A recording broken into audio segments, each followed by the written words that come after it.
Bonjour à toutes et à tous et bienvenue donc dans cette nouvelle séquence des rendez-vous de l'innovation organisés par l'UCANS, le Lab de la Sécurité sociale et en partenariat avec Espace social européen.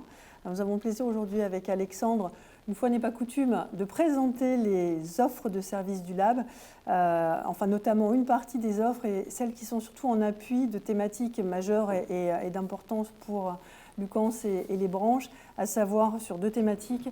L'attractivité, le recrutement et l'intégration des collaborateurs pour le premier sujet et deuxième sujet sur l'évolution des postures managériales. Voilà, donc je vais maintenant passer la parole à Alexandre. Merci Virginie. Oui, comme tu l'as dit un peu en introduction, le thème c'est comment on accompagne les organismes dans l'innovation, dans leur transformation, parce que l'innovation, ça a été longtemps perçu comme un besoin, c'est maintenant une exigence pour les organismes de sécurité sociale. On se rend bien compte, d'un point de vue déjà par rapport à leur public extérieur, les demandes sont de plus en plus variées, de plus en plus complexes. Et tant du point de vue interne, aussi en interne, les mutations au sein des organismes sont ébouriffantes. Si on prend les 5-6 dernières années, il y a 7-8 ans, on aurait parlé de télétravail, d'interopérabilité, on nous aurait regardé avec des gros yeux, mais de quoi parlez-vous? C'est de la science-fiction, monsieur Beau. Sauf que tout ça évolue, tout ça, ça change, et les organismes, dans cette dynamique, émergent des talents en interne, émergent des processus, émergent des bonnes pratiques, mais parfois il y a besoin d'un peu d'accompagnement, un peu de soutien pour les aider justement à bien déployer. C'est ce qu'on va voir aujourd'hui, comment le Lab travaille aux côtés des organismes locaux pour pouvoir justement les aider dans ces mutations nombreuses et complexes.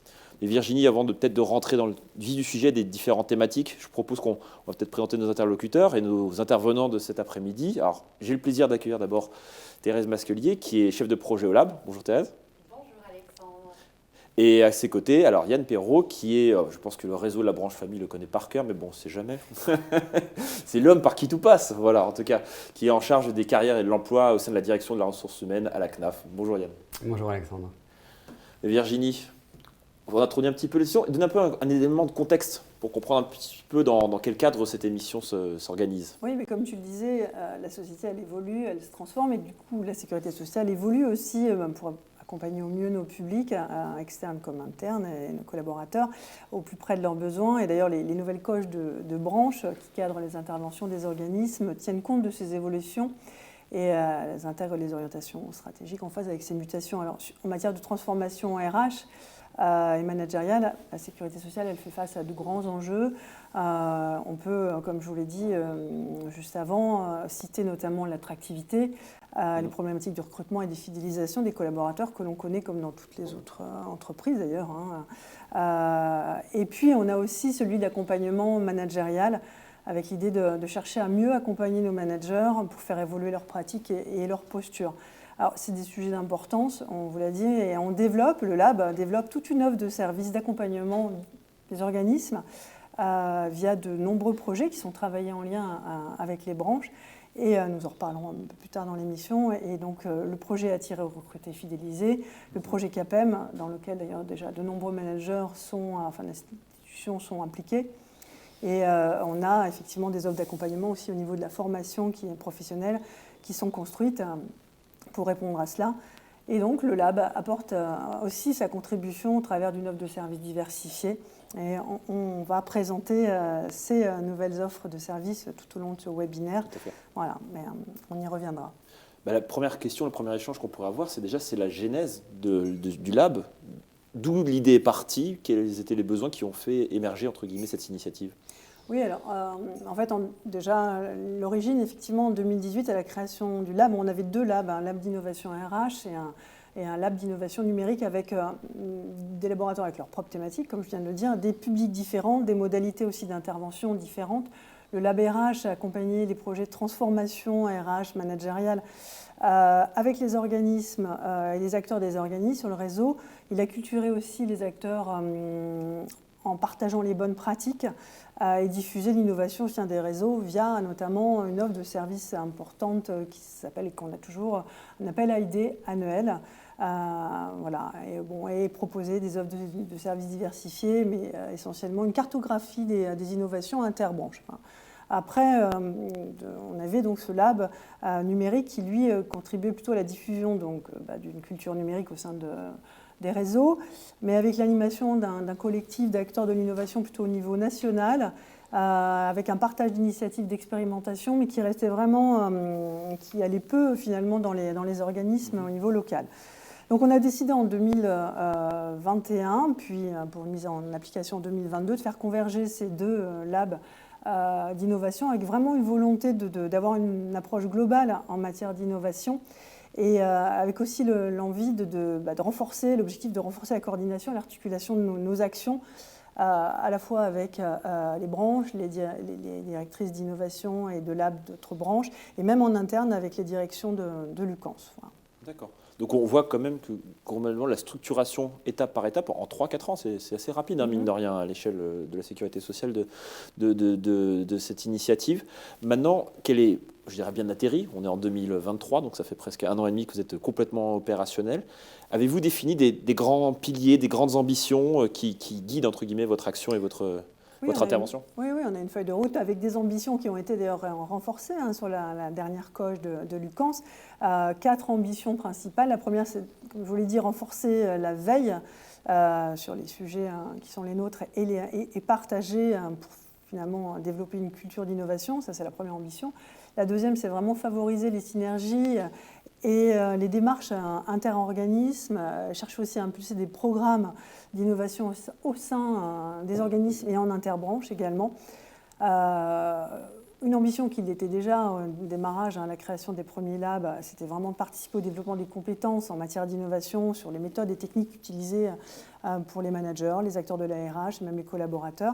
Et puis enfin, une dernière ambition qui répond aussi à un besoin d'attractivité, c'est vraiment accroître la visibilité de l'innovation à la fois de la sécurité sociale, à la fois en interne, mais également en externe, et l'audience de nos travaux en externe également. D'accord. Vous ne travaillez pas tout seul, j'ai cru comprendre. Vous n'êtes pas isolé tout seul à l'UCANS en attendant les coups de fil des organismes. Vous travaillez avec un réseau, c'est ça, des relais au sein directement des caisses? Tout à fait. On a une équipe qui a une équipe étoffée, effectivement d'acteurs de l'UCANS, mais pas que. Et on a notamment entre 1 à 2 collègues des caisses nationales qui sont des acteurs de la RH, de la communication, du SI, qui travaillent avec nous tout au long de l'année, notamment sur des offres bien spécifiques comme les appels à idées par exemple. Puis on a aussi d'ailleurs des acteurs de l'EN3S. Voilà, toute cette équipe qui est une douzaine de personnes travaille ardemment sur des sujets d'innovation au service des branches et des organismes. Et je pense qu'on va avoir je crois qu'on aura un témoignage entre guillemets. En direct.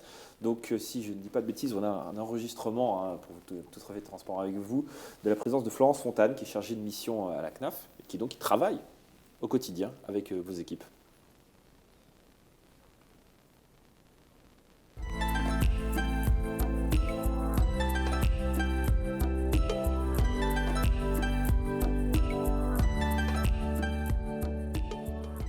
Alors, je suis Florence Fontane, je travaille au sein du département RH, de la direction du réseau de la Caisse nationale d'allocation familiale, et donc je représente au sein du lab le réseau de la branche famille.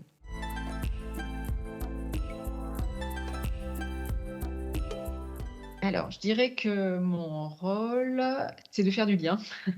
C'est de faire du lien entre l'UCANS et nous, les têtes de réseau au niveau des caisses nationales. De faire du lien en contribuant à différentes occasions de rencontres, à la définition, par exemple, de la feuille de route du lab ou en contribuant à des réflexions collectives sur nos besoins et en portant nos besoins de branche.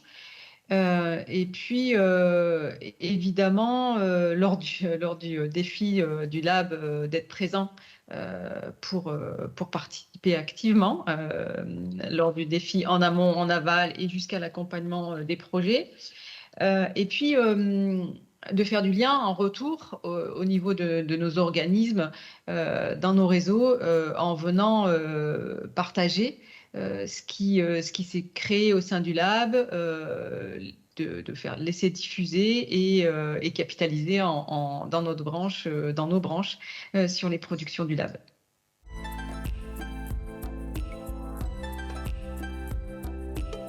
De participer à ce lab en tant que représentante de la branche famille, bien pour moi, c'est l'occasion d'être dans un espace temporels et physiques, dédiés, non pas récréatifs, mais créatifs, qui du coup, parce qu'il est un espace d'échange fort, est une source d'inspiration, et puis un moyen aussi de récupérer de l'outillage, puisque nous bénéficions en participant au lab et au défi du lab à des formations notamment de facilitateurs lors du hackathon. Et c'est toujours intéressant du coup de s'outiller un peu plus sur des méthodologies de créativité. Voilà, donc en fait, je pense qu'il y a une certaine logique de donnant-donnant dans ce rôle.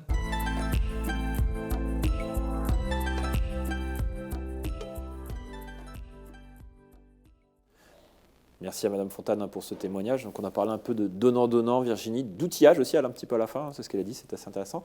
Justement, parlant un petit peu d'outillage, entre guillemets, est-ce qu'on peut parler un peu de l'offre de service? Parce qu'il y a un aspect qui a été abordé, mais il est beaucoup plus large. Oui, alors, l'offre de service, effectivement, c'est différents formats.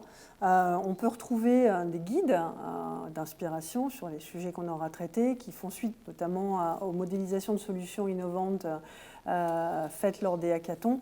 On peut retrouver aussi une cartographie des innovations, je vous en ai parlé, interbranches. Tout ça, vous les retrouvez bien sûr sur le site du lab. Et donc, vous allez retrouver une centaine d'innovations sur des sujets comme les RH, le management, mais pas que, numérique, transition écologique, et d'autres immobiliers et d'autres open innovation, enfin d'autres thématiques. Il y en a vraiment beaucoup, je vous invite à les regarder. On a bien évidemment des webinaires comme aujourd'hui, des conférences aussi, sur des sujets comme celle que l'on a pu tenir le 2 octobre, sur des sujets un peu d'intérêt commun ou en tendance comme les nouveaux rapports au travail. Et puis des dossiers de veille depuis une année que l'on met à disposition, toujours sur les sujets qui nous animent. Le dernier date du mois de juillet sur la thématique attirer, recruter, fidéliser. On va en diffuser un également sur le dialogue social à l'ère du numérique qui devrait paraître incessamment sous peu. Voilà, donc en fait un panel d'offres de services assez variés et voilà, pour tous en fonction de ses besoins.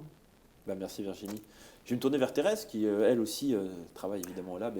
Alexandre, avant, une chose très importante. Oui, une chose très importante, c'est quand même de dire et de rappeler que toutes ces offres sont gratuites. Ah oui. Complètement, voilà. C'est fondamental. C'est important dans les offres comme toutes les offres de Lucans d'ailleurs. Mais non, mais c'est important parce que c'est quelque part du conseil, un guide. Et, voilà. Donc on répète, c'est gratuit. Pour les organismes de sécurité sociale, ceux qui regardent de l'extérieur, ça, on ne peut pas vous le garantir. Voilà, Thérèse. Première question, c'est un peu le débat. Virginie a abordé le point de la thématique attirer, recruter, fidéliser. Mais concrètement, comment vous accompagnez les organismes de sécurité sociale au niveau local, justement, qui, eux, embrassent cette thématique et qui veulent, entre guillemets, donner une nouvelle dimension à leur politique interne? Alors, on peut citer un projet phare, et Virginie en a déjà parlé, qui est le projet du défi du lab, qui est donc un appel à idées annuel, un challenge, que l'on soumet en fait à l'ensemble des réseaux sur une problématique d'intérêt commun. Et il permet, ce défi, de faire émerger des solutions donc, en réponse à des problématiques, à des besoins concrets des organismes. Et donc ces solutions, une fois qu'elles sont conçues par les organismes, en fait, sont expérimentées localement par les organismes qui les ont créées et conçues. Donc ça, c'est un moyen finalement de les confronter à la réalité du terrain, de s'assurer qu'elles soient vraiment ancrées dans des réalités d'organismes. Et donc, dans une phase finale du projet, les solutions donc, sont modélisées au niveau du lab et diffusées à l'ensemble des réseaux pour vraiment être prise en main par tous les organismes qui le souhaitent, qui rencontrent des problématiques similaires à titre d'inspiration ou pour suivre une démarche, on va dire, un peu plus concrète.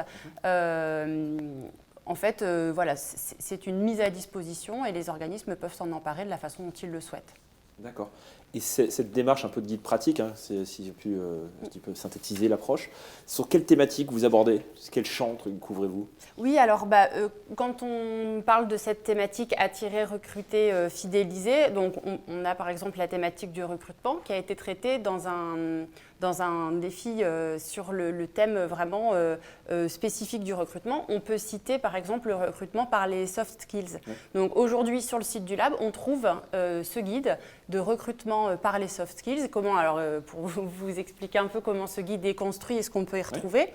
Donc en fait, on a 3 parties. Comment on intègre les soft skills dans les offres d'emploi, comment on va les détecter dans les candidatures que les recruteurs reçoivent, et puis dans un 3e temps, comment est-ce qu'on peut les évaluer lors d'un entretien ou lors de tests de mise en situation. Donc voilà, c'est vraiment des documents très pratico-pratiques qui permettent aussi de donner aux organismes des focus, des conseils, des bonnes pratiques, tout ça pour pouvoir, comme je le disais, soit inspirer vraiment les organismes quand elles commencent à mettre en route une démarche, ou alors vraiment pour dérouler une démarche, on va dire, de A à Z, mais tout est à la main de l'organisme qui souhaite prendre en compte. Il pioche dedans, entre guillemets, les éléments qui estiment être le plus cohérents par rapport à leurs besoins. C'est ça, et tout en l'adaptant à la réalité de l'organisme. On sait bien effectivement que ces guides auront été testés et mis en œuvre dans un organisme local, et une certaine marge d'adaptation sera nécessaire pour qu'un autre organisme qui a des enjeux similaires mais sensiblement différents, voilà, puisse s'en emparer. Virginie a abordé tout à l'heure le fait qu'on organise des webinaires, ça fait un certain temps qu'on les organise, on vous en remercie, et de votre fidélité. Il y a la thématique de l'engagement des collaborateurs qui est très fréquemment remontée en disant que c'est un axe très fort. Justement, vous aussi sur cet axe-là, vous travaillez, vous les accompagnez, les organismes ?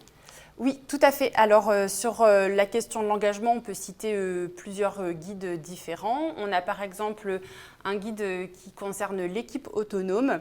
En fait, l'équipe autonome, qu'est-ce que c'est ? Il s'agit d'une organisation de travail qui va être basée sur la collaboration et qui laisse une part importante à une certaine autonomie finalement à l'équipe dans la gestion de sa charge de travail, dans les modes de communication qu'elle va utiliser, et tout ça favorise la prise d'initiative et in fine, on l'espère, une meilleure performance globale de l'équipe, de cette fameuse équipe autonome.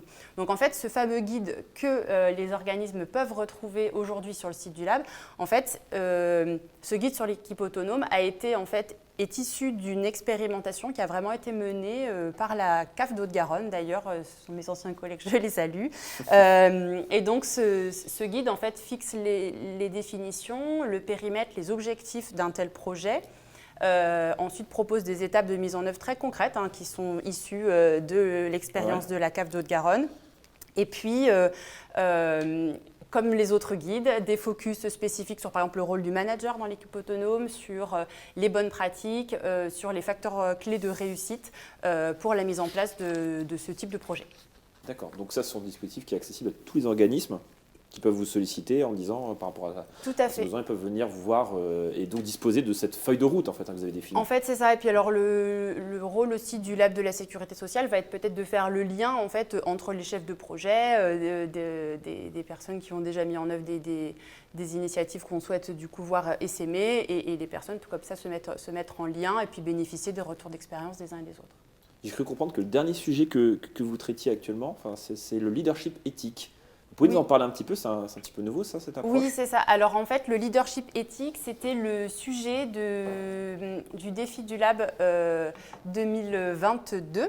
Quand on parle de leadership éthique, en réalité, on va parler d'un management éthique. Ça consiste à intégrer la dimension éthique dans le collectif de travail. D'accord. Donc, on va se pencher sur des sujets tels que l'inclusion, l'éco-responsabilité, la diversité, les valeurs du collectif, voilà, ce genre de sujet. Et donc, un exemple de solution modélisée qui aujourd'hui donc, est encore une fois à disposition et à destination des organismes. C'est un jeu de cartes qui s'appelle le Tour des valeurs, donc, qui a été imaginé par une des équipes du défi du Lab 2022, qui permet de faire vivre en fait, les valeurs professionnelles au sein d'un collectif de travail. Donc ce jeu permet aux membres d'une équipe, d'un groupe de travail ou même d'un CODIR par exemple, de décliner des valeurs professionnelles, des valeurs d'organisme en actions très concrètes et quotidiennes Donc ça peut être un bon moyen de démarrer un projet de service ou par exemple un projet d'entreprise ou d'organisme.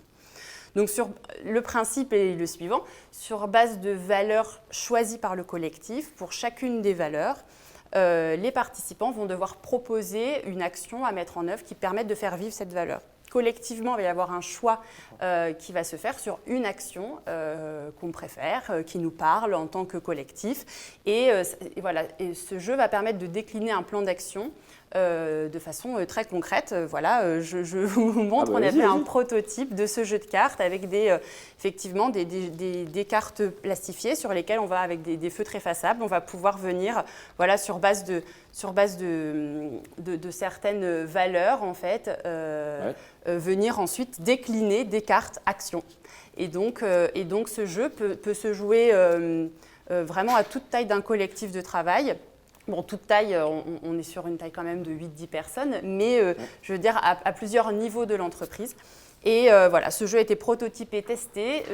Si vous souhaitez vous le procurer, n'hésitez pas donc à contacter le Lab de la Sécurité sociale à l'adresse qui vous sera indiquée. Et de toute façon, je vous la rappelle ici, Lab Sécurité sociale, tout attaché, @ucans.fr.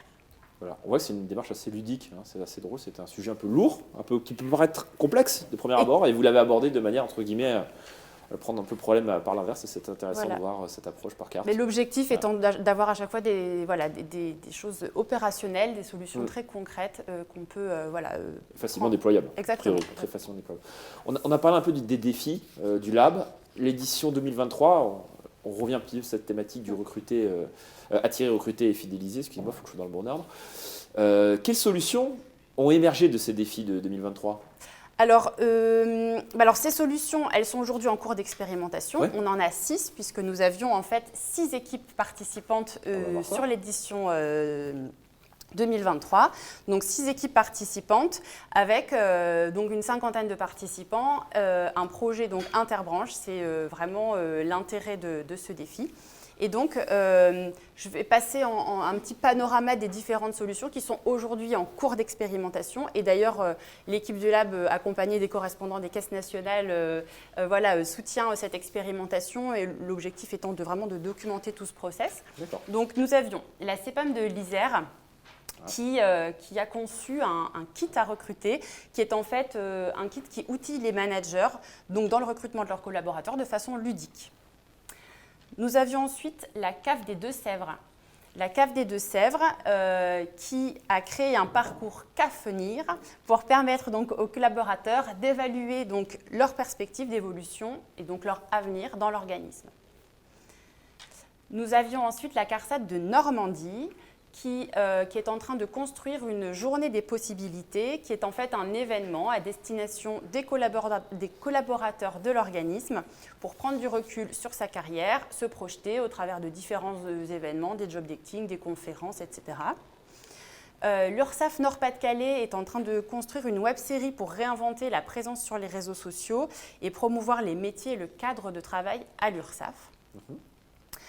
Nous avions ensuite, une équipe invitée un peu spéciale, l'ONEM, l'Office national de l'emploi, qui est un organisme belge, qui sont en fait nos cousins belges de la sécurité sociale, qui, eux, donc, ont construit la Carrière Box, qui est en fait un outil, une plateforme pour devenir acteur de sa vie professionnelle, depuis l'information jusqu'à la prise de poste, en passant par l'évaluation, l'orientation, etc. Et enfin, et bientôt je laisserai la place à Yann, donc la CNAF qui a travaillé donc, au titre de l'établissement CNAF sur une landing page pour faire découvrir aux candidats la CNAF en vrai, je cite le slogan, et en fait, Yann va vous expliquer de quoi il s'agit, je ne vais pas dévoiler, mais voilà donc le panorama des solutions qui sont actuellement expérimentées en organisme et qui seront modélisées début 2024. Donc on parlait d'extension de périmètre de champ et autres, voire un organisme belge, ça prouve comme que l'ouverture et les bonnes pratiques sont, entre guillemets, transfrontalières, quoi. Donc c'est assez intéressant de voir ça. Oui. En tout cas, c'est 2 beaux projets, mais on va s'attarder sur l'un d'entre eux. Vous avez un petit peu vendu la mèche, je dirais. Donc Yann va nous parler un petit peu de l'engagement de la CNAF au défi du Lab. Première question, c'est pourquoi la CNAF, entre guillemets, a participé au défi? Pourquoi la Caisse Nat voulait absolument y participer? Eh bien, parce qu'on avait fait le constat qu'aujourd'hui, la CNAF, en tant qu'établissement public, n'a pas une notoriété qui est très forte en termes, au niveau d'un public assez large. Autant la branche famille, oui, mais pas forcément la CNAF. Que l'image qu'on a justement, ce public qui la connaît, est peut-être en décalage avec la réalité du terrain et l'intérieur de la CNAF. Et que, bien sûr, nous avons des difficultés de recrutement, notamment eu égard à notre positionnement de caisse nationale, puisqu'on recrute beaucoup sur des métiers d'experts ou des métiers qui sont liés au système d'information et donc très concurrentiels sur le marché du travail. Tout à fait.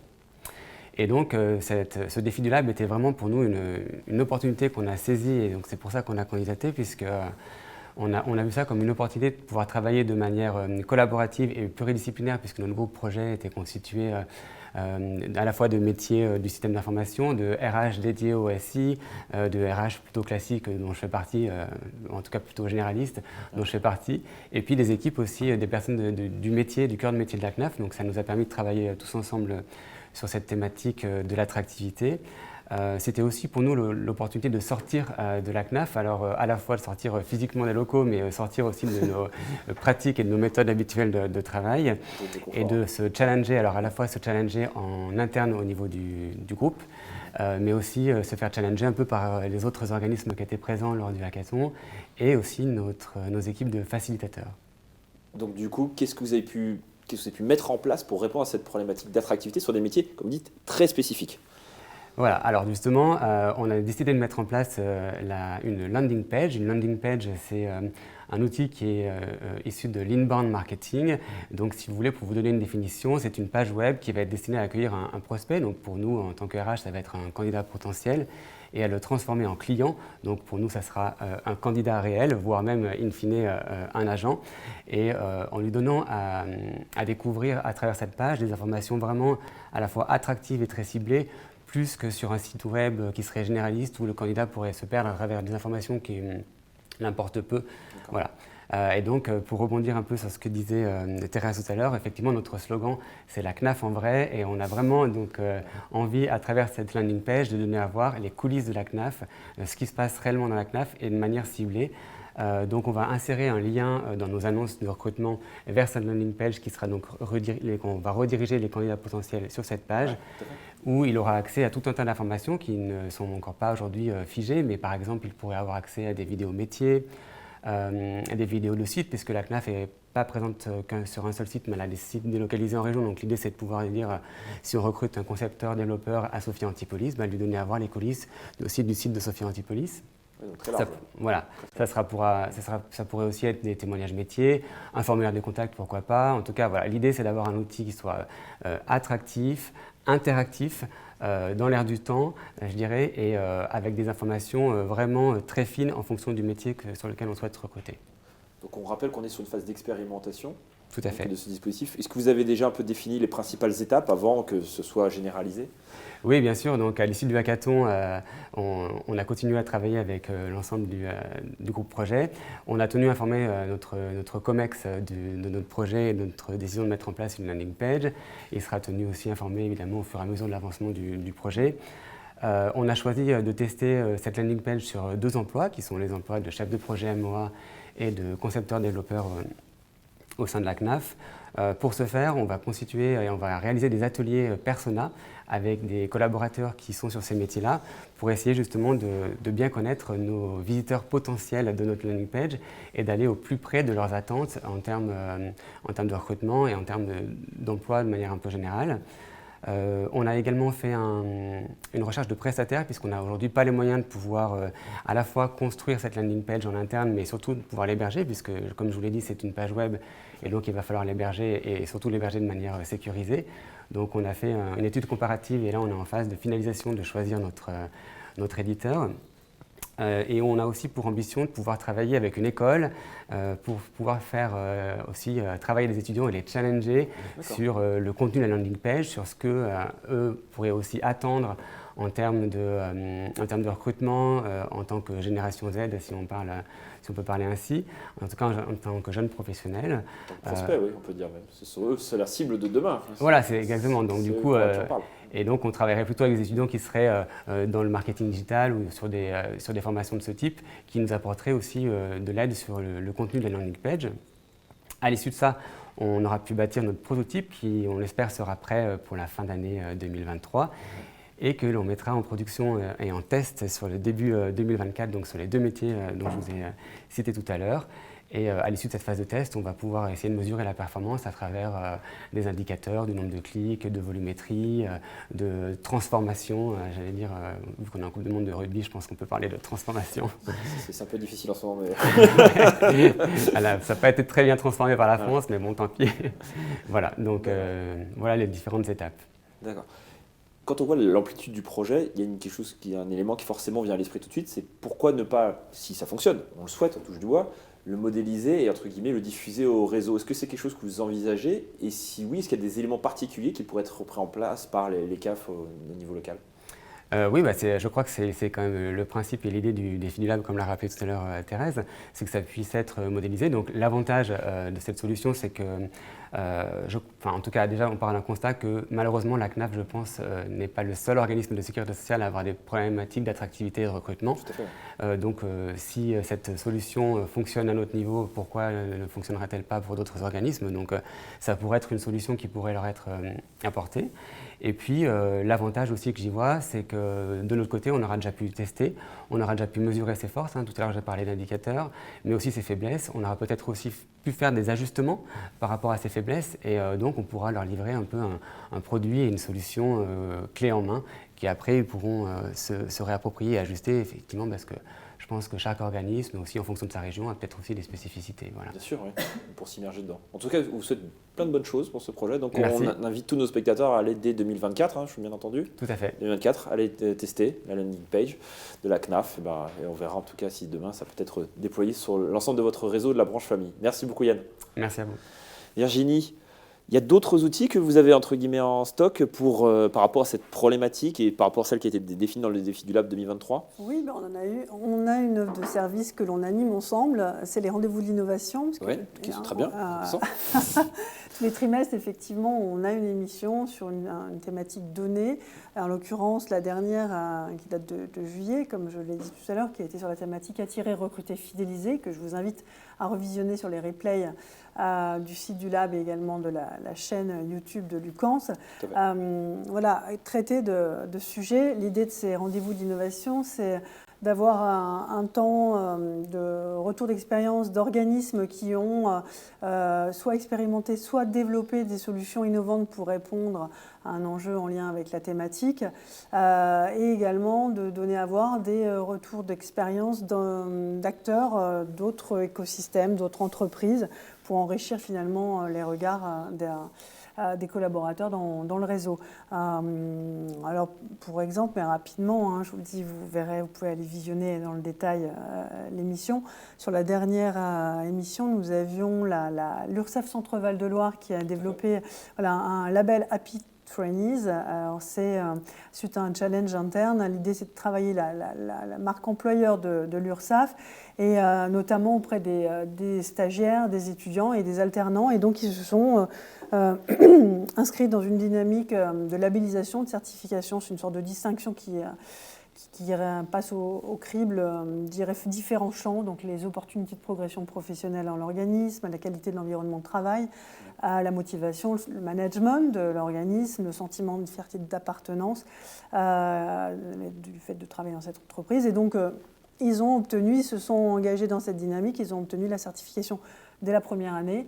On a également la CAF de la Touraine, vous reprendrez en détail le projet, qui rencontrait des difficultés de recrutement et qui ont monté un projet en partenariat avec la ville et puis Pôle emploi pour proposer des journées d'immersion où finalement sur des postes spécifiques, un RIPA, c'est l'aide dans le cadre de des séparations effectivement, et puis sur les postes d'accueil, gestionnaire accueil, de faire en fait des journées d'immersion où les potentiels candidats et collaborateurs pouvaient s'immerger et découvrir ce que était le métier d'un conseiller gestionnaire à RIPA ou encore d'une personne de l'accueil. Voilà.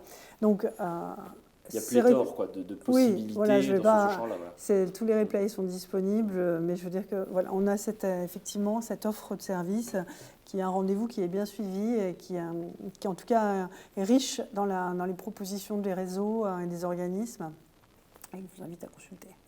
Et regardez toujours la cartographie aussi qui relaie un certain nombre de... Oui, bien sûr, le pendant, c'est qu'ensuite ces projets sont présentés lors de l'émission, mais également repris sous forme de fiches assez synthétiques, détaillées. Et ces fiches reprennent la démarche vraiment de manière assez exhaustive pour aider un organisme qui voudrait s'en emparer à le déployer au sein de ton organisme. L'autre sujet, l'autre thématique qu'on a un petit peu abordé, c'est la transformation managériale. C'est un sujet historique, je dirais, au sein du lab. Quel justement, on revient encore une fois sur ces questions d'outils que vous pouvez déployer pour accompagner les structures qui s'engagent sur cette voie-là. Qu'est-ce que vous avez entre guillemets en magasin, Virginie, à nous? Alors, ce qu'on a en magasin, c'est c'est pas la période des soldes, mais on n'en est pas loin. C'est à peu près ça. En fait, non, c'est une web-série qu'on a mis à disposition des organismes il y a déjà maintenant 3-4 mois. Une web-série, Manager innovant, mode d'emploi, qui est constitué de 12 petites séquences, petits épisodes. Donc 3 épisodes qui reprennent un peu les contextes, pourquoi finalement il est important de faire évoluer sa posture managériale, quelles sont les attentes des collaborateurs, quelles sont les attentes sociétales, enfin les évolutions de la société, et puis les orientations aussi au niveau des caisses nationales. Et ensuite, on rentre dans des épisodes beaucoup plus concrets, avec un développement de démarches techniques qui balayent très large. On va du management visuel au design thinking, à l'idée de mettre en place un hackathon au sein de son service ou de sa direction, des focus groups, voilà, une douzaine de techniques, approches managériales innovantes que je vous invite également à aller retrouver. On va avoir un extrait, mais je vous invite à aller retrouver vraiment dans le détail sur le site et sur la chaîne YouTube de Lucans. On regarde un extrait, là ? Allez. On regarde un extrait.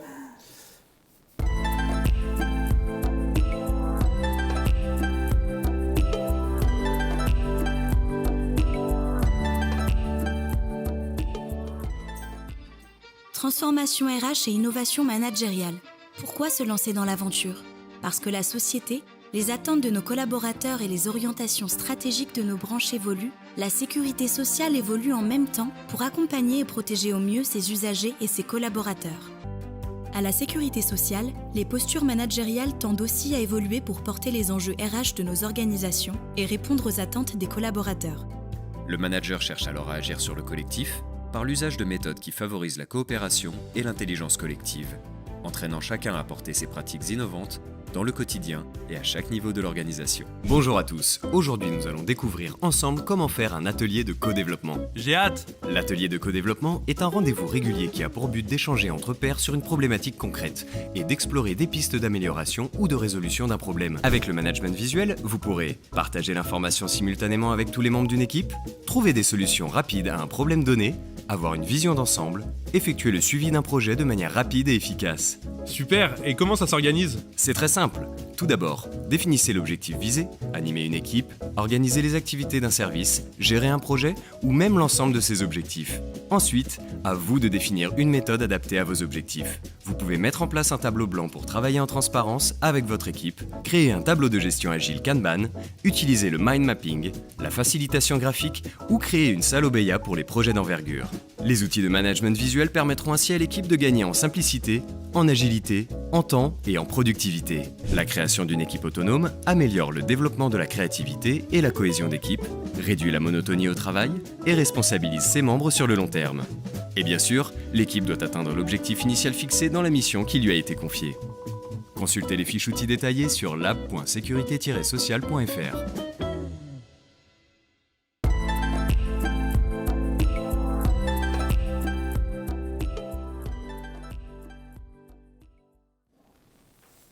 Voilà, donc vous venez de voir un aperçu de cette web-série que vous retrouvez aussi, je voulais le dire, alors c'est pas une transition vers la personne que nous allons recevoir tout à l'heure, parce qu'il y a encore des séquences avant, mais on retrouve aussi justement ces outils dans le cadre du projet CAPEM, qui est un projet plus global, justement, d'offres à l'attention des managers. Donc sur le champ de l'innovation, vous irez retrouver la web-série et puis d'autres offres du lab. Voilà. On aura l'occasion d'en reparler plus précisément avec Hélène Hiver, la directrice de l'ADAR à Lucans, juste après. Merci Virginie. On a parlé des web-séries, on a vu les exemples, et on va se tourner vers le réseau. Il y a des organismes qui utilisent les web-séries. On va commencer directement par rejoindre la CEPAM de l'Hérault. Je ne sais pas s'ils nous entendent. Je les vois, mais est-ce qu'ils m'entendent, tous les trois? En plus, Oui, il fait un bonjour. soleil, c'est formidable. Merci à vous trois de vous être rendus disponibles. Donc, je vais vous présenter, alors, pas dans l'ordre protocolaire, vous m'excuserez, hein, vraiment, j'essaie de faire au mieux.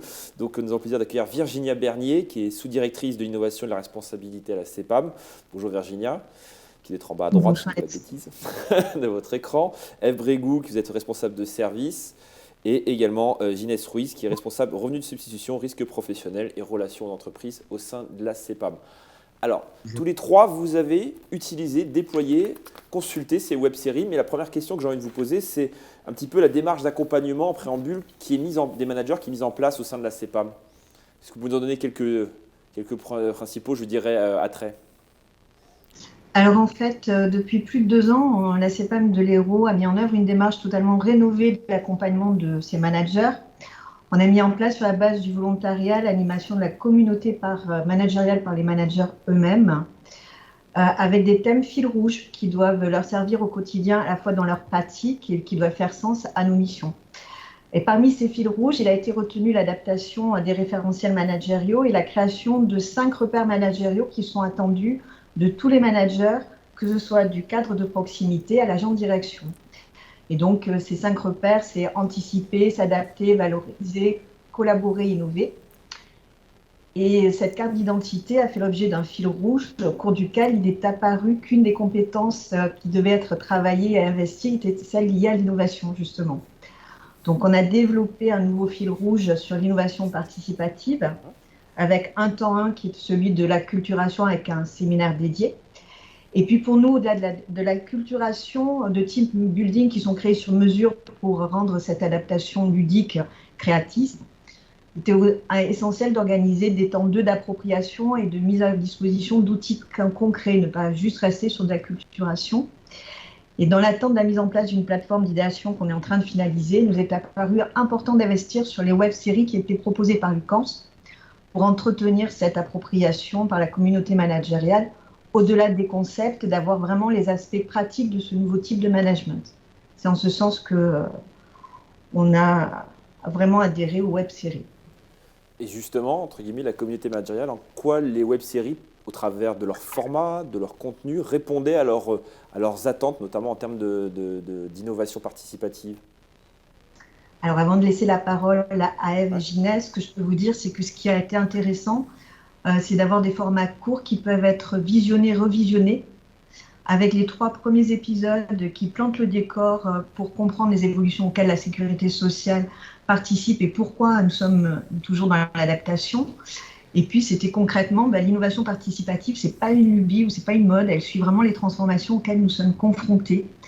Et puis, les autres épisodes se veulent être plus dans la pratique au quotidien et puis ils font écho pour les managers au travers de techniques et d'outils pour mettre en place ce type d'innovation auquel, pour l'instant, ils adhèrent dans le concept, mais pour lequel ça doit être pratique pour eux.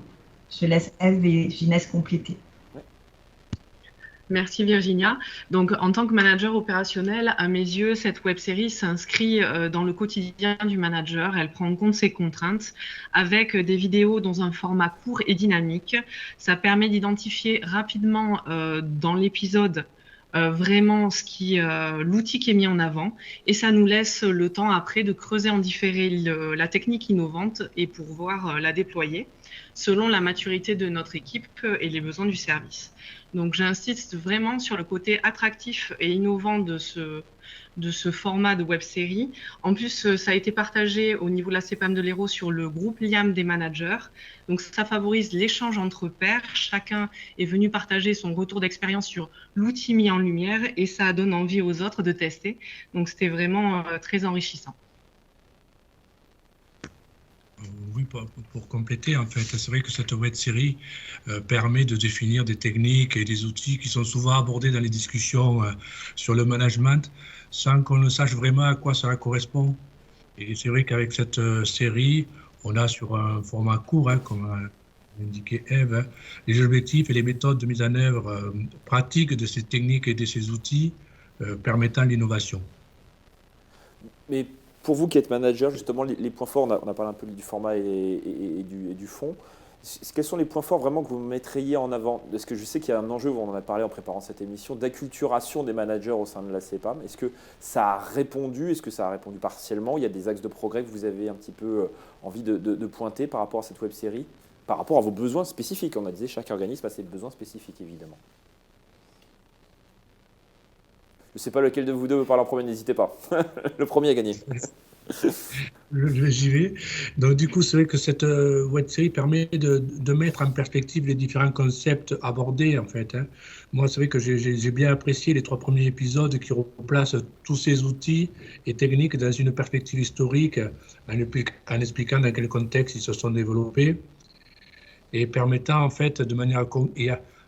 C'est vrai que ces 3 premiers épisodes peuvent paraître un peu lourds parce qu'ils abordent rapidement de nombreux concepts. Après, sur les autres épisodes, on a concept par concept, en fait, un déroulé qui permet de bien cibler la méthode.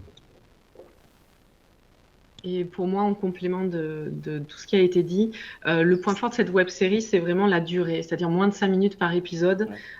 Pour moi, qui suis manager d'un front office où il se passe toujours quelque chose au quotidien, le temps est précieux. Donc, c'est vrai qu'une vidéo courte, simple et efficace, c'est vraiment son atout majeur. J'ai bien aimé le caractère, ça allait crescendo, c'est-à-dire comme ça a été dit au début, les 3 premiers épisodes, on plante le décor et ensuite on propose un outil jusqu'à la 12e vidéo, donc ça permet d'avoir une palette d'outils innovants. J'ai trouvé que le montage était bien rythmé et le contenu percutant, c'est-à-dire que c'est vraiment, on s'ennuie pas pendant les 5 minutes, on ne décroche pas, c'est intense et c'est parfait dans l'agenda d'un manager au quotidien. Donc, pour ne pas paraphraser quelqu'un, vous achetez le concept. Totalement. Mais on a dit que c'était gratuit. Mais j'ai acheté le concept gratuit, voilà. Bon, en tout cas, il se regarde avec plaisir. Eh ben, c'est déjà un point positif. Voilà, si ça permet d'acculturer en même temps d'être pédagogique et d'être ludique, c'est qu'a priori ça a bien ciblé. Voilà. Merci beaucoup à tous les 3, merci de votre témoignage. Voilà, vous qui avez pu donc profiter des web-séries développées par le Lab et pu les intégrer dans votre processus d'innovation managériale. Merci beaucoup à tous les 3. Merci, au revoir. Merci, au revoir. Virginie, c'est un plébiscite total. On va parler sur notre thématique aussi, toujours un peu sur la question de l'innovation, mais sur l'open innovation, c'est aussi un sujet sur lequel vous vous attardez principalement, quoi. Oui, alors l'open innovation, c'est simple, hein, c'est l'ouverture, l'innovation d'ouverture, c'est les partenariats, c'est aller chercher des collaborations avec des acteurs d'autres écosystèmes, d'autres entreprises pour s'enrichir du collectif. Donc c'est ce qu'a fait l'URSSAF Picardie lors d'un appel à idées avec la volonté de revisiter donc justement les actions managériales et de reposer les bases d'un management. Donc ils sont allés chercher des partenaires. Je crois que chez Cultura, enfin, on va avoir une vidéo de Anne-Sophie Rousseau qui va en reparler. Et donc, ils travaillent avec effectivement des acteurs d'autres organismes hein, que l'URSSAF à la revisite de ces principes managériaux. Alors, on a une petite interview, un échange avec Thérèse, hein, qui a interviewé donc Anne-Sophie Rousseau, directrice de l'URSSAF Picardie, qui vous explique un petit peu comment elle a abordé cette question-là et le champ, comme qu'a dit Virginie, des possibles et des partenariats et comment le Lab s'insère dans tout cela.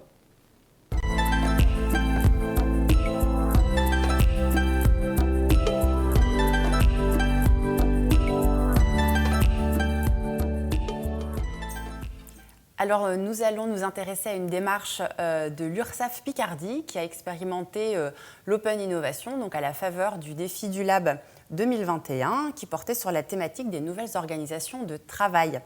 Alors, Anne-Sophie Rousseau, vous avez piloté ce projet. Quelles solutions avez-vous développées lors de ce défi du Lab? Est-ce que vous pouvez nous expliquer en quelques mots en quoi elle consiste?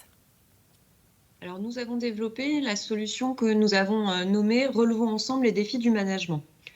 Notre projet, c'était à un moment où les organisations hybrides se mettaient en place, où on rencontrait des difficultés de recrutement, de former nos managers, l'intégralité de notre équipe d'encadrement, à de nouvelles techniques de management, justement pour qu'ils puissent s'adapter aux grandes mutations du travail que l'on observait.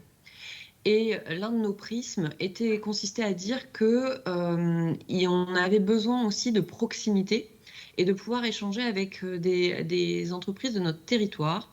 Et donc, toute nos travaux nous ont conduit à 2 réalisations spécifiques. D'une part, nous avons lancé le co-développement avec les organismes de protection sociale de la région. Donc, on a initié un co-développement avec la CEPAM de la Somme, avec nos managers et les managers de la CEPAM de la Somme. Et puis, cette année, ça s'est étendu puisque la CAF de la Somme est venue rejoindre notre projet de co-développement de proximité en lien avec l'ICAT 10. Le second projet que nous avons mené, ce sont des webinaires. Nous en avons eu 4 où nous avons fait venir des intervenants extérieurs pour nous présenter des solutions concrètes qui permettaient d'accompagner les équipes. Donc, nous sommes ressortis de ce défi du Lab RH avec une communauté managériale qui partageait des outils, partageait des difficultés et a pu, en lien avec des personnes venant de l'extérieur, enrichir ses pratiques. Très bien, merci beaucoup. Est-ce que vous pourriez nous expliquer comment vous avez mis en œuvre cette démarche, comment vous l'avez conçue, construite, expérimentée, pour arriver à en faire finalement un bilan et puis à la poursuivre, puisque vous en parlez aujourd'hui, qu'elle s'est ouverte, etc. Dans la mise en place, est-ce que vous pouvez nous dresser les grandes étapes de mise en place ? Alors, très clairement, nous avons été très accompagnés par l'équipe du Lab de Lucans qui vraiment nous a permis, à l'occasion de l'accompagnement qui avait été proposé, de véritablement faire émerger la solution. On a beaucoup bénéficié de l'appui et je dois avouer que les techniques de design thinking que l'on a pu expérimenter grâce au lab, ça a été une révélation pour nous, pour justement réussir à concrétiser des idées que l'on avait de façon à pouvoir les inscrire dans un projet cohérent. Une fois qu'on a eu vraiment cet appui méthodologique remarquable de la part de Lucans, derrière, on est venu représenter les éléments à notre équipe d'encadrement à l'occasion de différentes réunions d'encadrement pour les embarquer dans le projet et nous avons eu en fait des retours très positifs à la fois de nos webinaires que nous avons pu proposer avec les intervenants extérieurs, avec un taux de participation de nos managers qui était très important puisqu'on a quasiment 80% de nos managers qui se sont inscrits à ces 4 séquences. On est en train de réfléchir à en avoir de prochaines, ça nécessite un peu de temps. Et nous avons également, dans le cadre du co-développement, en fait, on a commencé par une petite équipe qui l'a développé et puis on les a laissés témoigner pour qu'ils puissent donner envie à leurs collègues de pouvoir s'inscrire à leur tour. Et du coup, on est rentré dans une démarche qui est plus régulière, de se dire c'est quand est-ce que je vais pouvoir moi aussi bénéficier de cet accompagnement. Donc tout a débuté vraiment par l'équipe projet au sein du lab de Lucans. Et puis derrière, c'est la communication, c'est le retour d'expérience de nos managers qui fait qu'aujourd'hui, ils ont envie de s'inscrire dans cette démarche. Super, merci beaucoup. Et alors, qu'est-ce que vous pouvez en dire aujourd'hui, depuis ce projet qui a été initié en 2021 ? Quels bénéfices est-ce que vous en avez retiré vous-même, les bilans que vous en faites et l'évolution que vous pouvez éventuellement projeter pour cette démarche ? Concrètement, on a une équipe d'encadrement qui non seulement a pu échanger sur ces difficultés qu'elle rencontrait et de se rendre compte que le constat qu'elle partageait de ces différents d'avant le Covid, de désormais encadrer nos équipes avec le management, le télétravail, très massif, l'intégration d'équipes nouvelles à distance ou partiellement à distance, avec une distanciation aussi à la relation du travail.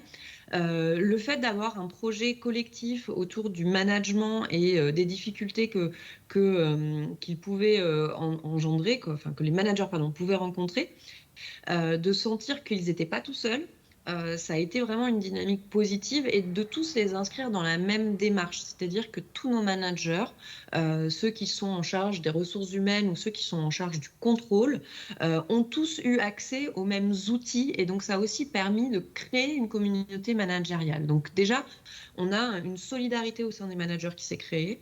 Et puis, on a aussi une amélioration des pratiques. Alors, ils n'étaient pas mauvais avant, nos managers, de loin pas. Mais en tout cas, ils ont pu mettre en œuvre de nouvelles idées et du coup, ils osent plus encore qu'avant nous demander s'ils peuvent tester tel ou tel élément. Donc, on est rentré dans une dynamique d'amélioration continue.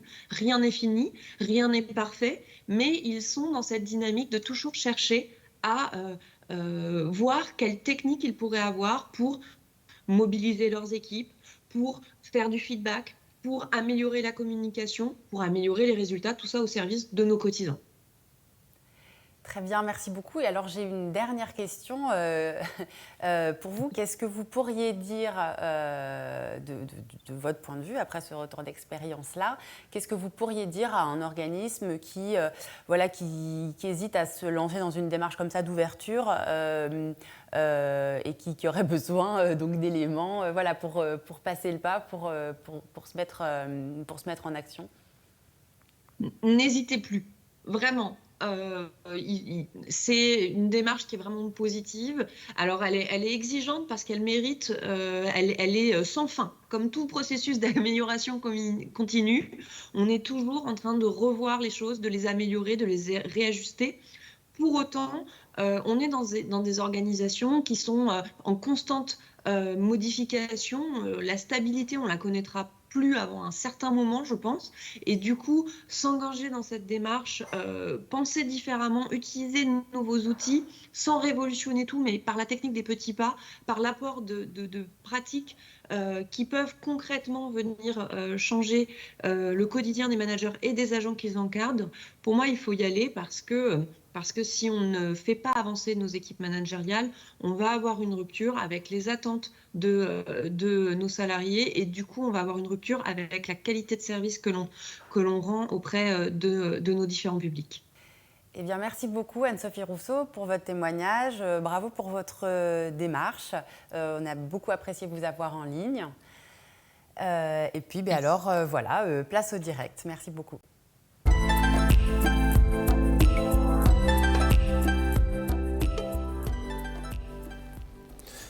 Merci à Thérèse d'avoir animé cette petite séquence à distance.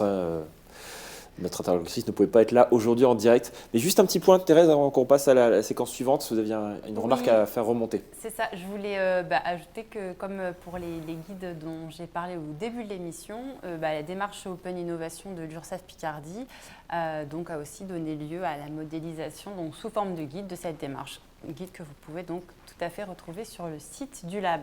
Justement, le Lab de la Sécurité sociale a un site qui s'appelle lab.sécurité-sociale.fr et l'objectif de cette séquence-là maintenant, c'est de vous montrer, de vous faire une petite visite guidée du site du Lab, site qui est en cours de refonte. Et donc, nous aurons 2 visites guidées, une du site actuel et puis une autre de la maquette du site qui est en plein développement. Et d'ailleurs, on travaille de concert et on les remercie de concert avec les équipes de la DSI de Lucans.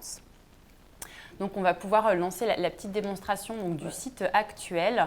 Lorsque vous arrivez sur le site lab.sécurité-sociale.fr, vous avez un menu en haut de la page avec différentes rubriques dans lesquelles vous retrouverez. Donc, dans la toolbox, la boîte à outils, vous retrouvez tout de suite la web-série dont on vous a parlé avec les 9 épisodes. Donc, vous pouvez vraiment dérouler la playlist et choisir l'épisode qui vous convient, regarder depuis le début, depuis la fin, comme vous voulez. En tout cas, l'ensemble des 12 épisodes sont disponibles tout en haut de la toolbox. Lorsque vous descendez dans la page, vous avez toute une partie de fiches outils et ensuite des kits pratiques, des guides qui vous suffit de télécharger et puis vous pouvez donc en prendre connaissance immédiatement. Donc ça, c'est la partie boîte à outils Toolbox. Dans le menu, on a également l'onglet Veille avec la partie La Sécu Innove. Et donc là, on accède à la fameuse cartographie des innovations locales. Donc vous avez une vue cartographique et puis une vue avec un menu déroulant, un menu thématique. Et donc pour chaque point, pour chaque initiative, donc vous pouvez aussi télécharger une fiche projet directement. Nous avons également dans la partie émissions, les replays de toutes les émissions des rendez-vous de l'innovation. Donc vous avez un article par émission, un article par replay. Donc lorsque vous arrivez donc, dans l'article, on vous explique les personnes qui interviennent et puis vous avez directement donc, accès à la vidéo YouTube de l'émission en question. Et je crois que c'est tout pour, voilà, pour cette première visite guidée. Et je vous propose maintenant d'aller voir du côté de la maquette qui n'est pas encore tout à fait finalisée. Vous allez certainement repérer des petites redondances. Voilà, on arrive dans une maquette donc, du site en cible. Un site donc, qui se construit pareil avec un menu déroulant, un menu thématique. Dans la Sécu Innov, vous avez un menu thématique, par exemple ici, le menu RH, qui vous permet d'accéder à tout le contenu sur la thématique RH. Vous avez une cartographie qui vous permet, de la même manière que sur l'ancien site, d'accéder aux fiches projets et vous pouvez déposer vos projets à vous aussi, pour faire partie de la cartographie. Vous avez la page des émissions, les émissions à venir et puis les replays. Une partie outils avec des fiches outils, des kits et des guides pratiques et la web-série Manager Innovant, mode d'emploi. Vous retrouvez tout dans le menu bleu. Et donc, site à venir d'ici fin d'année 2023. Donc, restez connectés, comme on dit. Le site arrive très bientôt sur la même adresse, labsecuritésociale.fr. Et s'il manque une information sur ce site qui est ultra complet, il y a un onglet contact, évidemment, où ils peuvent vous contacter s'ils ont une question autre. Voilà. Merci beaucoup, Thérèse. On va maintenant se tourner un petit peu à votre droite. On a le plaisir d'accueillir aujourd'hui Hélène Hiver. Bonjour Hélène. Bonjour. Vous êtes directrice du développement et de l'accompagnement RH à Lucans. Alors on a beaucoup parlé du lab, mais il n'y a pas que le lab à Lucans. Ce serait bien, mais il n'y a pas que ça. Il y a beaucoup d'autres champs et d'autres actions d'accompagnement des managers d'organismes locaux. Est-ce que vous pouvez nous donner un petit peu un exemple, des exemples, en tout cas un échantillon de ce que vous proposez, comment vous accompagnez les acteurs au niveau local ? Oui, alors tout à fait. C'est vrai que Lucans, en tant que fédération employeur, elle a un rôle d'impulsion, de détection des innovations, et c'est tout l'objet de l'émission d'aujourd'hui. Mais elle a aussi, avant tout, un rôle de mise à disposition d'outils, de soutien, d'appui à grande échelle pour tous les organismes du réseau. Donc c'est comme ça qu'on a été incité par les caisses nationales à travailler sur un nouveau public pour nous, qui est le public des managers, puisque la COG UCANS 2022-2026 identifie vraiment le manager comme un des publics cibles pour les dispositifs de soutien interbranche. Et donc c'est comme ça qu'on est amené depuis quelques mois à travailler de façon approfondie sur ce public. Alors pourquoi ? Parce qu'on a eu l'occasion de le vérifier auprès des 20 000 managers de la sécurité sociale. S'ils sont 96% à être très heureux de leur fonction aujourd'hui, et on s'en réjouit parce que c'est un résultat qui est bien supérieur à ce qu'on peut trouver dans les entreprises privées où on est plutôt aux alentours de 80%, ils sont quand même 1 sur 2 à nous dire que la fonction s'est beaucoup complexifiée. Elle s'est complexifiée du fait de différents facteurs qui ont été évoqués, notamment dans la vidéo précédente. Bien sûr, le télétravail renforcé qui nécessite de repenser les temps synchrones et asynchrones. Le fait que les équipes sont diverses et qu'elles ont des attentes en termes de flexibilisation, de personnalisation des relations. Et que le manager, lui, il doit être vigilant à garder un cadre collectif de travail. Le fait aussi, et ça je pense que c'est en lien direct avec le thème d'aujourd'hui qui est l'innovation, c'est que le rythme des changements s'accentue énormément. Cette accélération, elle est particulièrement visible sur le plan de la transformation numérique, ce qui fait que par conséquent, l'obsolescence des compétences techniques des équipes et celle des managers aussi est de plus en plus rapide. Des études évoquent un chiffre comme 50% des travailleurs qui seront obligés de se reconvertir d'ici quelques années. Donc ça, ce sont plein de changements qui traversent la fonction managériale et qui ont poussé les caisses nationales et l'UCANSS à agir pour concevoir vraiment un dispositif de soutien. Et la première étape de ce travail, ça a été déjà de se mettre d'accord sur ce qui faisait le cœur de notre fonction de manager à la sécurité sociale. C'est tout un travail qu'on a mené autour des repères managériaux dans l'institution. Ça a été mené d'ailleurs de façon innovante puisque nous avons travaillé avec un dispositif de design fiction. On s'est projeté avec un collectif d'une 50aine de managers sur ce que ça pouvait être le rôle et la mission de manager demain à la sécurité sociale. Et ça a donné une boussole avec des repères, des orientations, 4 points cardinaux pour schématiser. L'un d'entre eux étant d'ailleurs l'anticipation et l'ouverture à l'environnement. Alors j'en dirai pas plus sur ces repères parce que je vous invite à aller les découvrir sur le site de l'UCANSS dans l'espace CAP-M.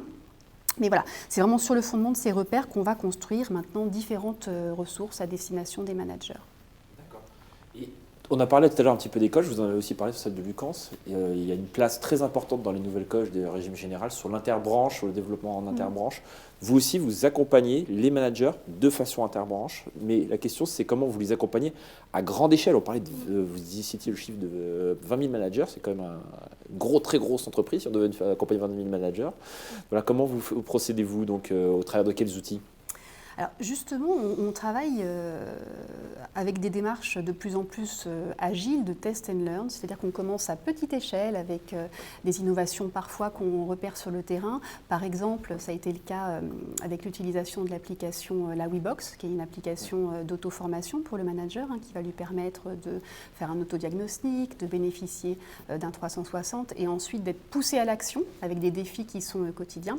Donc cette application, tout simplement, elle a été repérée parce qu'elle était expérimentée dans un organisme, la CARSAT Normandie, pour ne pas la citer, qui avait d'ailleurs témoigné dans une des émissions précédentes. Donc on s'est saisi de cette expérimentation et puis on a décidé de l'étendre à une échelle un peu plus grande avec les caisses nationales. Et on travaille maintenant avec 30 organismes, 1000 managers pour une durée d'1 an pour voir comment cet applicatif, cet outil peut ou pas répondre à nos besoins. Un deuxième exemple de la façon dont on travaille, c'est le fait de pouvoir expérimenter en interbranche de nouveaux dispositifs. Là, je prends l'exemple de la création des communautés de coachs et de facilitateurs codev en interne. Donc ça, c'est un projet qui est en train de se mettre en place. On a plus de 60 volontaires qui ont souhaité se faire connaître pour pouvoir intervenir dans d'autres organismes, d'autres branches, d'autres réseaux.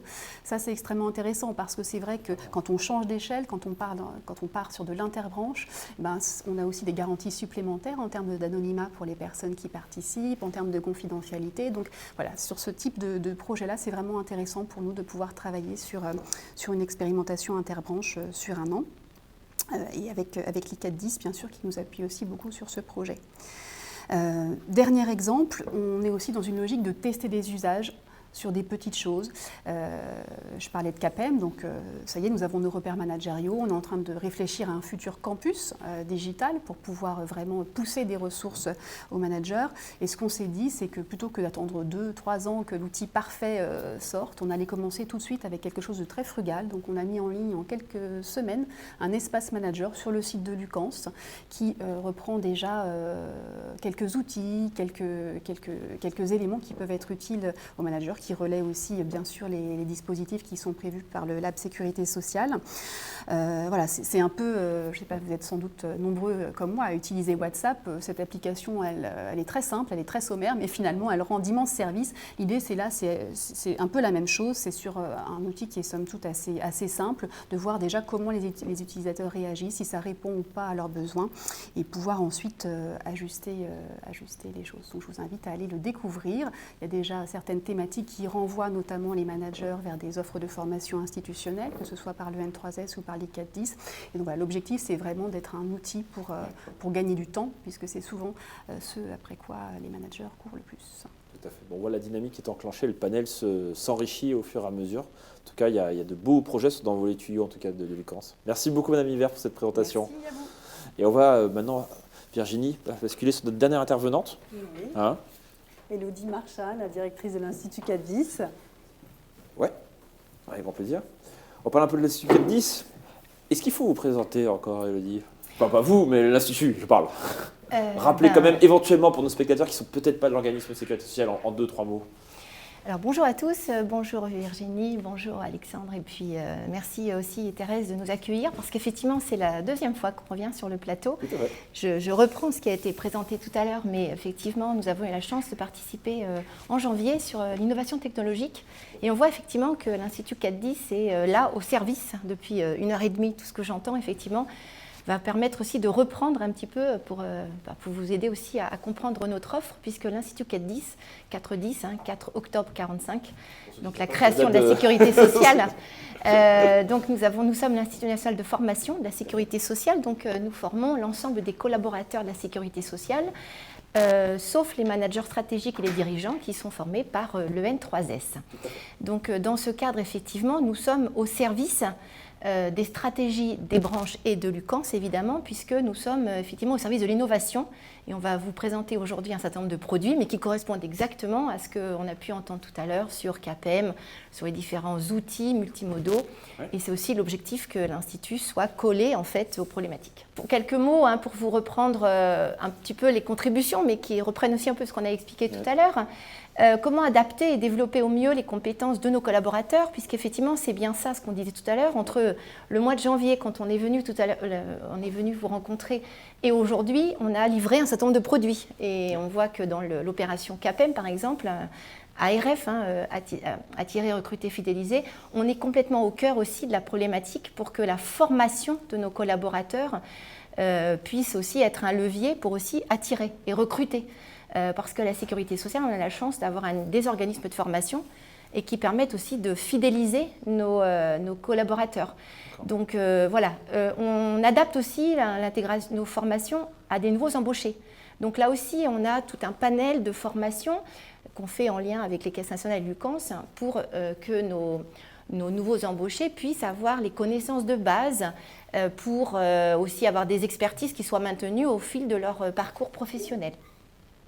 Nous avons aussi beaucoup travaillé avec les collègues de l'UCANS et des caisses nationales pour refondre aussi tous nos dispositifs qui s'appellent des blocs de compétences. Donc nous avons aujourd'hui de la certification de nos collaborateurs. Et pour les certifier, nous avons aussi été emmenés à travailler avec les collègues des caisses nationales et de l'UCANS pour avoir des certifications par bloc au regard de chaque parcours. Effectivement, ça aussi, ça nécessite dans le cadre de l'accompagnement, qu'on puisse aussi amener une évolution progressive dans le métier, dans le parcours professionnel. Et puis du coup, dans ce cadre-là, à l'Institut 410, nous avons donc une équipe digitalisation qui est dédiée à nos produits, aux capsules qu'on peut être amené à réaliser en lien avec les collègues.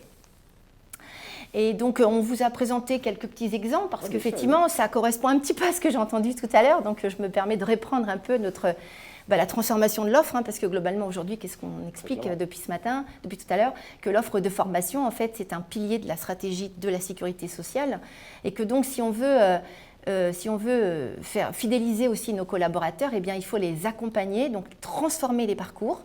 Donc j'ai repris quelques exemples qu'on avait avec les collègues de l'UCANS, donc on l'a dit tout à l'heure, les formateurs occasionnels, comment mieux tutorer aussi sur poste nos collaborateurs. Comment amener à ce qu'il y ait une vraie prise en compte de la responsabilité sociale de l'entreprise. On en a parlé aussi dans le cadre d'un rendez-vous d'innovation récemment. Comment détecter, on vient d'en parler tout à l'heure avec Hélène, les potentiels managériaux. Tout ça, en fait, on les a refondus. C'est des offres classiques, mais qu'on a refondus dans une optique aussi de s'adapter vraiment à ce que les caisses souhaitent avoir. Donc, sur l'assurance maladie, qui est un énorme client, on en avait parlé aussi la dernière fois, tout simplement parce qu'il y a aussi beaucoup de parcours et beaucoup de métiers. On a parlé aussi avec les cahiers de la CEPAM tout à l'heure. On a refondu tous nos dispositifs de certification d'assurance maladie, de l'agent d'accueil, comme la collègue sur la PFS le disait, jusqu'au gestionnaire conseil, et puis également sur la partie des services médicaux. Sur l'assurance retraite, on a pris aussi un exemple, puisque effectivement, sur la partie gestionnaire carrière, par exemple, nous avons aussi refondu les dispositifs. Alors, qu'est-ce qu'on a pu faire effectivement ? Vous voyez que nos outils, en fait, ce sont des outils uniquement, ce sont des méthodes de travail qu'on adapte effectivement pour que l'ensemble de nos collaborateurs puissent avoir aussi une vision, on va dire, originale, ludique, aussi moderne de la sécurité sociale, ce qui est quand même souvent un peu l'image qu'on peut avoir de dire mais on va arriver à la sécurité sociale, on va arriver dans un organisme finalement qui est un peu bureaucrate. Ben non, pas du tout. Et donc on essaie de travailler pour rendre aussi attractifs nos modules de formation. Donc j'ai pris un petit exemple parce que c'est en plein en l'air du temps actuellement. On en a parlé aussi tout à l'heure d'ailleurs. On est en train de travailler avec les collègues de la CNAM en particulier, par exemple, sur un serious game. Dans le cadre de la lutte contre la fraude, c'est un dispositif aussi interbranche, mais on est en train de travailler avec des outils en fait qu'on a, parce qu'on a beaucoup d'outils au niveau de l'Institut. Puis il y a beaucoup d'outils qui existent aussi pour l'ensemble des collaborateurs. On a des outils pour l'apprentissage, on a des outils effectivement intégrés qui permettent d'avoir des parcours. Et puis là, on a un outil qu'on est en train d'utiliser, donc avec des équipes qui sont à l'Institut et qui conçoivent des outils de serious game pour avoir une personnalisation plus complète de l'apprentissage, de l'expérience apprenante. Parce que quand on apprend, quand on est sur son poste, ou quand on apprend, ou si je prends l'exemple suivant de la réalité virtuelle, c'est bien avec sa personnalisation qu'on apprend. C'est pas aujourd'hui une formation où avec un PowerPoint, ça diffuse, c'est terminé ça. Aujourd'hui, on doit être très adapté au profil du collaborateur. Dans l'ultra-personnalisation. Exactement. Et c'est très important aussi pour attirer les jeunes, nos jeunes talents, pour aussi leur faire comprendre que, par exemple, là, on est en train de travailler avec les collègues aussi de l'UCANS, en partenariat avec la SNCF et l'école des mines, sur ce que serait, en fait, dans le cadre d'une conception qu'on est en train de travailler, un parcours d'accueil. Et donc, avec une interactivité pour un agent d'accueil, quel qu'il soit de branche famille, de branche retraite, de branche maladie, d'URSSAF, comment il va se positionner. Donc, vous voyez, c'est bien l'amélioration de sa compétence, son expertise et en situation d'accueil. Donc, il va pouvoir, en situation d'accueil, se dire, dans cette situation-là, comment je dois réagir par rapport à un usager qui est agressif. Donc, vous voyez, on est en train de travailler dans un mode immersif, engageant, assez différent de ce qu'on a pu avoir autrefois dans les techniques de formation, qui étaient assez classiques, en fait. Tout à fait, oui. Et là, on a pris un autre exemple parce que là aussi, on voit bien que dans le cadre des responsabilités de l'entreprise, il est aussi important que l'ensemble de nos collaborateurs soient, on a parlé tout à l'heure des cartes, je reprends parce que la fresque du numérique et la fresque du climat, c'est aussi ludique. Donc en fait, on forme nos collaborateurs, tous nos collaborateurs, puisqu'on a fait une petite capsule dans le cadre de l'intégration. Quand un nouvel agent arrive, il doit effectivement être sensibilisé sur la partie environnementale, responsabilité sociale.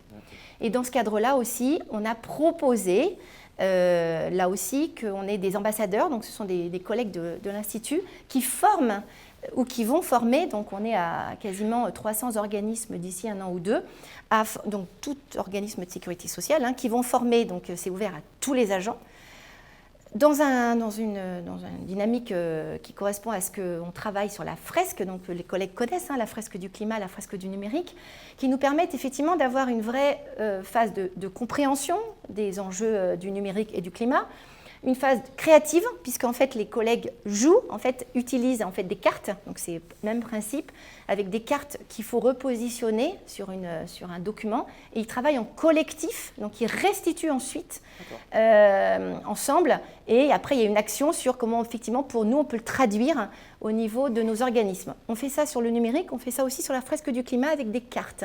Ça, c'est des dispositifs qui fonctionnent bien aussi parce que c'est assez simple, c'est court. On en parlait tout à l'heure avec les collègues de l'Aéro, c'est court. Oui, de travailler, il faut faire quelque chose de court maintenant. C'est terminé les formations longues de 2-3 jours. Tout à fait, voilà, il ne faut pas faire.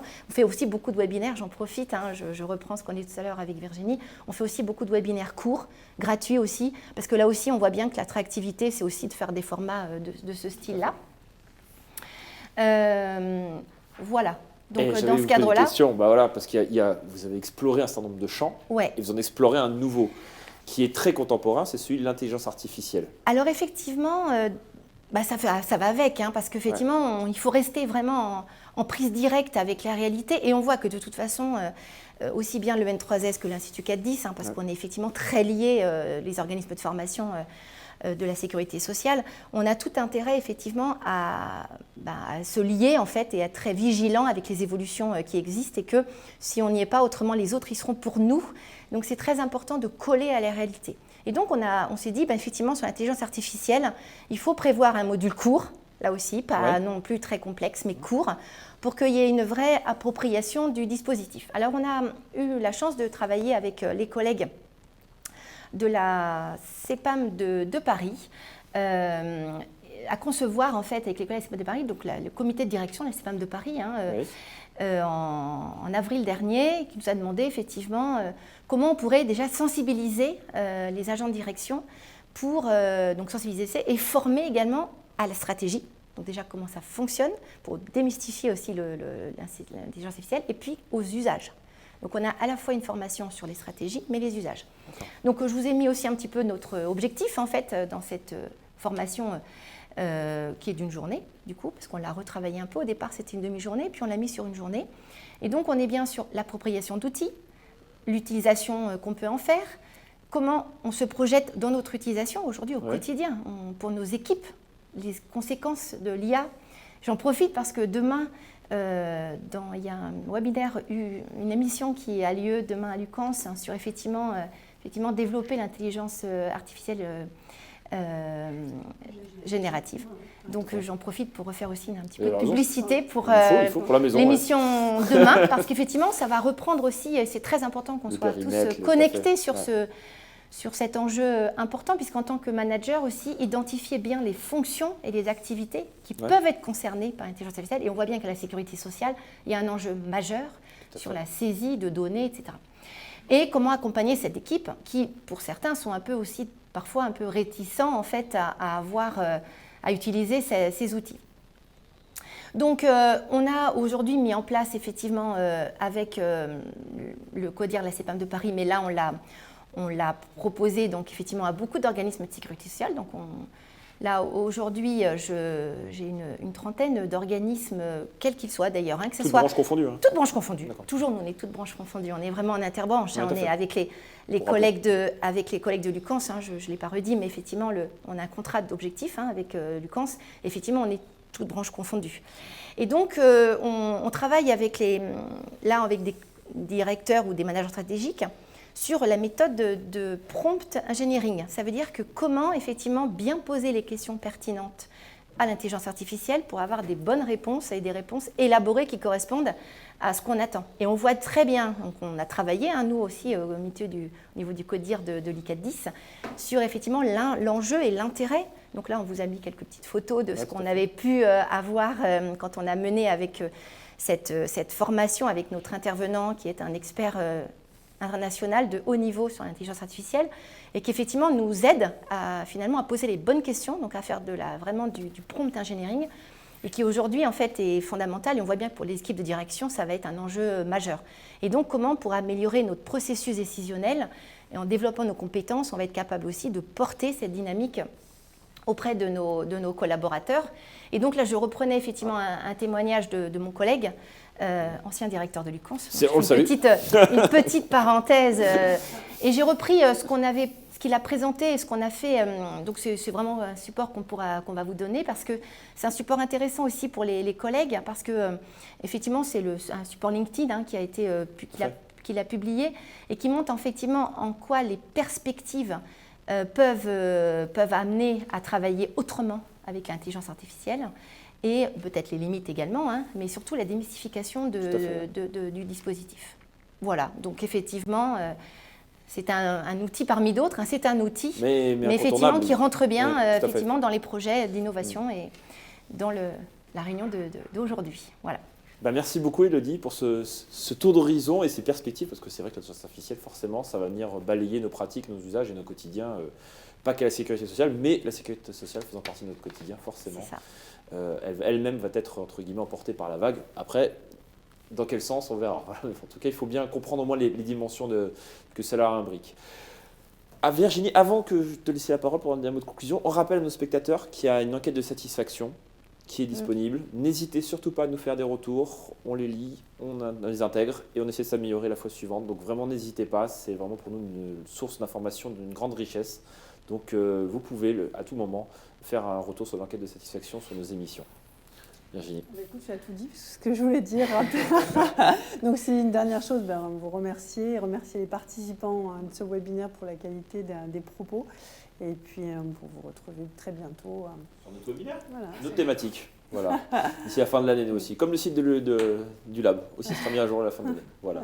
Merci à toutes et à tous.